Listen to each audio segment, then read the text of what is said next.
Hey everyone, welcome back in my channel. इस channel पर आप इंग्लिश स्टोरीज से रिलेटेड वीडियोस देखते हैं जिसमें कि इंग्लिश स्टोरीज का हिंदी में अनुवाद करना बताया जाता है। इसके साथ ही इंग्लिश स्टोरीज को रीडिंग डालना और इंग्लिश वर्ड्स के करेक्ट प्रोनाउंसिएशन के बारे में भी आप इस चैनल के थ्रू सीखते हैं। तो अगर आप इस चैनल पर न्यू हैं, मेरी वीडियो को पहली बार देख रहे हैं, तो मेरे चैनल को सब्सक्राइब ज़रूर करें और जो बेल का आइकन दिख रहा है उसे भी प्रेस कर दें ताकि मेरी आने वाली वीडियोस का नोटिफिकेशन आप तक पहुंच जाए।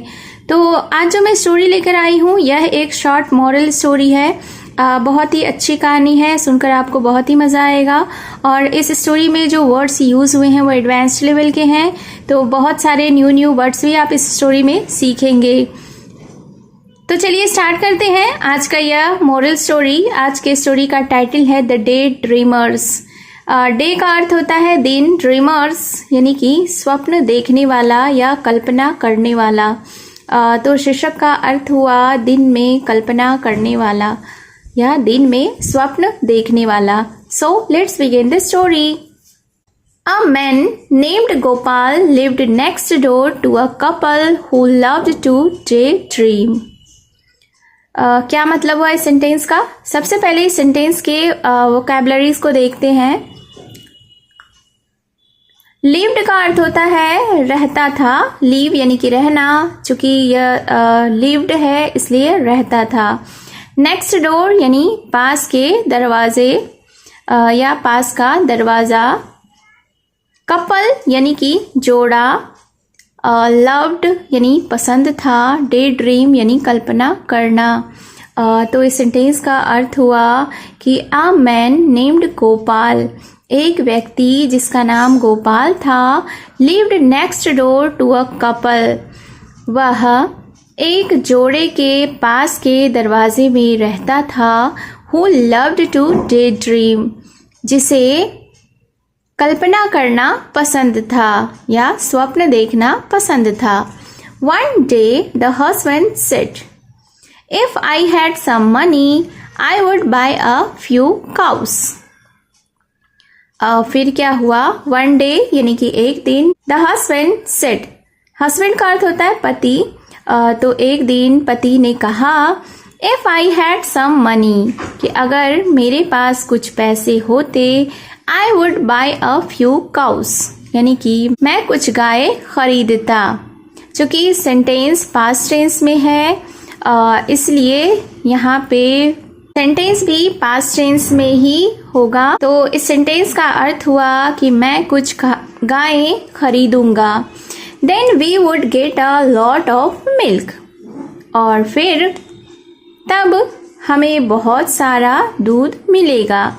We could send some milk to my sister too, exclaimed his wife. अब उसकी पत्नी ने कहा कि हम अपनी बहन को भी कुछ दूध भेज सकेंगे। हर हस्बैंड शाउटेड, शाउटेड यानी चिल्लाया। तो उसके पति चिल्लाए, उसके पति ने चिल्लाया और कहा, no way will sell it. क्या कहा? कि नहीं, हम इसे बेचेंगे। यानी कि जब पत्नी ने कहा कि जब हमारी गायें दूध देंगी तो उनमें से कुछ दूध हम अपनी बहन को भी भेज सकेंगे। तो यह बात सुनकर पति चिल्लाया और कहा कि नहीं, हम इसे बेचेंगे। And to make sure you don't carry milk to her, I am going to break every pot in the house. अब फिर क्या हुआ कि एंड टू मेक श्योर, और आगे उस व्यक्ति ने कहा कि यह सुनिश्चित करने के लिए कि you don't carry milk to her, तुम उसके पास यानी अपनी बहन के पास दूध नहीं ले जाओगी। I am going to break every pot in the house, यानी कि मैं घर में रखे सारे बर्तन को तोड़ने जा रहा हूँ। सेइंग सो यानी ऐसा कहकर, he started smashing the pots। Started यानी शुरू किया। स्मैशिंग का अर्थ होता है चकनाचूर करना, यानी इतनी जोर से तोड़ना कि वह टूट जाए। तो ऐसा कहकर उसने बर्तनों को तोड़ना शुरू किया। Gopal saw all this, Gopal ने ये सारे चीज़ों को देखा।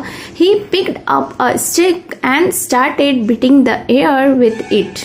और उसके बाद क्या हुआ कि he picked up a stick. Picked up यानी कि उठाया, stick का अर्थ होता है छड़ी, और beating का अर्थ होता है beat यानी कि मारना, beating यानी मार रहा था, air यानी कि हवा। तो जब गोपाल ने इन सब चीज़ों को ये सारी चीज़ें देखी तो उसने एक छड़ी उठाया और हवा में मारना शुरू किया। What are you doing? asked his neighbor. Neighbor यानी कि पड़ोसी।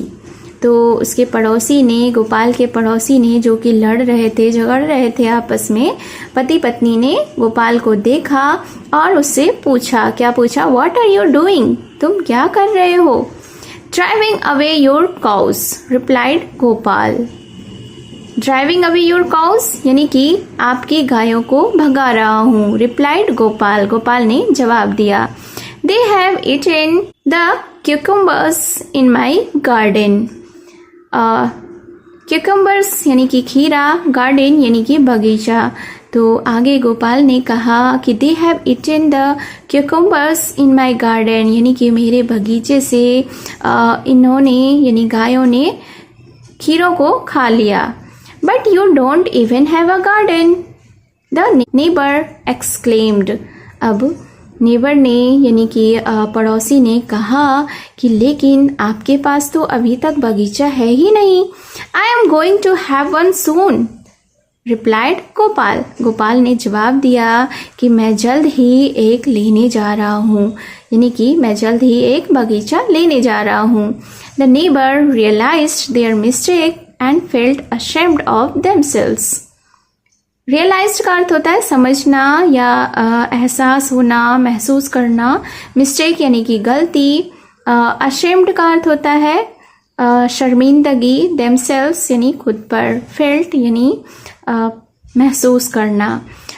तो इस सेंटेंस को हम लोग देख लेते हैं। The neighbours realised their mistake यानी कि पड़ोसी ने अपनी गलतियों को समझा, उसे अपनी गलतियों का एहसास हुआ। And felt ashamed of themselves और खुद पर शर्मिंदगी महसूस की। Moral of the story is do not build castles in the air. Build यानी कि बनाना, कैस्टल्स का अर्थ होता है महल, एयर यानी कि हवा। तो इस स्टोरी से हमें यह सीख मिलती है, यह मोरल मिलती है कि हवा में महल नहीं बनाना चाहिए। So it was the story. I hope you have enjoyed it. और आपने इस स्टोरी में कौन सा न्यू वर्ड सीखा कमेंट बॉक्स में ज़रूर बताएं। और अगर आपने अभी तक मेरे चैनल को सब्सक्राइब नहीं किया है तो चैनल को सब्सक्राइब ज़रूर करें। तो मिलती हूँ मैं फिर से एक न्यू इंटरेस्टिंग स्टोरी के साथ। Till then take care and bye bye.